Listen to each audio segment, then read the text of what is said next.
Hello food lovers, ఈరోజు మనం అన్నం చపాతీ పుల్కా ఇలా దేంతోనైనా సరే నంచుకొని తినడానికి ఒక మంచి రెసిపీని అయితే చూద్దామండి. ఇది చాలా సింపుల్గా చేసేసుకోవచ్చు. వంట కొత్తగా నేర్చుకునే వాళ్ళు కూడా ఇది చాలా సులువుగా చేసేసుకోవచ్చు అండి. చాలా తక్కువ ఐటమ్స్తోనే మన ఇంట్లోనే ఎంతో మంచి టేస్టీగా దీన్ని అయితే తయారు చేసుకోవచ్చు అండి. ఇది వేడి వేడి అన్నంలో తిన్నా లేదా చపాతీ పుల్కాలో నంచుకున్నా సరే చాలా బాగుంటుంది. ఇంకా వీడియో మొదలు పెట్టేద్దాం పదండి. ముందుగా మనం అయితే ఒక ప్యాన్లోనే 2 స్పూన్స్ ఆయిల్ వేసుకుందామండి.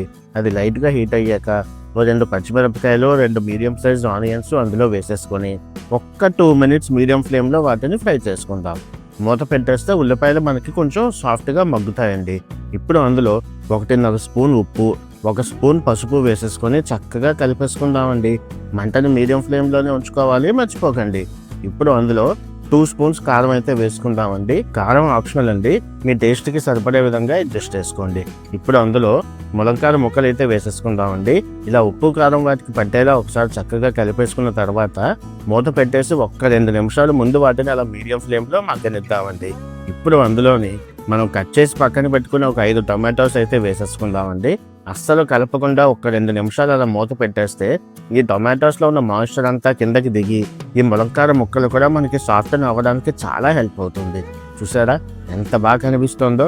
ఇప్పుడు చాలా జాగ్రత్తగా ఒక్కసారి కలిపేసుకొని మూత పెట్టి ఒక 5 నిమిషాలు అలా మీడియం ఫ్లేమ్లో వదిలేద్దామండి. అదండి. ఇప్పుడు ఇందులో 1/2 గ్లాసు నీళ్లు వేసుకుంటే సరిపోతాయి. ఈ కూరకి నీళ్లు మరీ ఎక్కువ పట్టమండి. 1/2 గ్లాస్ అయితే మోర్ దెన్ ఇనఫ్. ఇలా నీళ్లు వేసుకున్నాక కలిపేసుకొని మూత పెట్టేసి 5 నిమిషాల తర్వాత కలుద్దాం. ఇది మా గార్డెన్లో కొత్తగా వేసిన గులాబీ మొక్క.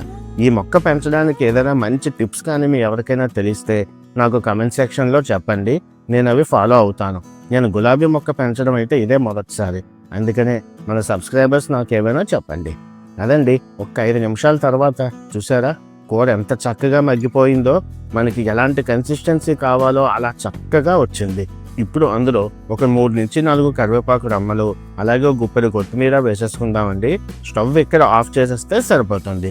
ఇలా కొత్తిమీర వేసాక ఒకసారి చక్కగా కలిపేసుకుంటే మన టమాటా ములక్కాడ కూర అయితే రెడీ అయిపోయిందండి. ఇది వేడివేడి అన్నంలో తిన్నా లేదా చపాతీ పుల్కాలో నంచుకున్నా సరే పర్ఫెక్ట్గా సెట్ అవుతుందండి. వంట కొత్తగా నేర్చుకునే వాళ్ళు కూడా దీన్ని చాలా సులువుగా చేసేసుకోవచ్చు. మనకి వెజిటేబుల్స్ అవి అందుబాటులో లేని రోజు లేదా సింపుల్గా ఏదైనా చేసుకుని తినాలి అనిపించిన రోజుకి ఇదైతే పర్ఫెక్ట్గా సెట్ అవుతుందండి. ఈ వీడియో మీకు నచ్చిందని నేనైతే మనస్ఫూర్తిగా ఆశిస్తున్నాను. ఇది మీరు ఇంట్లో ట్రై చేసి చక్కగా ఎంజాయ్ చేసి భోంచేసేయండి. అలాగే మీ అభిప్రాయం మాకు కమెంట్ సెక్షన్లో తప్పకుండా చెప్పండి. మరొక మంచి రెసిపీతోని మళ్ళీ మీ ముందుకు వస్తాను. అంతవరకు signing off from Telugu cooking culture. Good bye, సెలవు.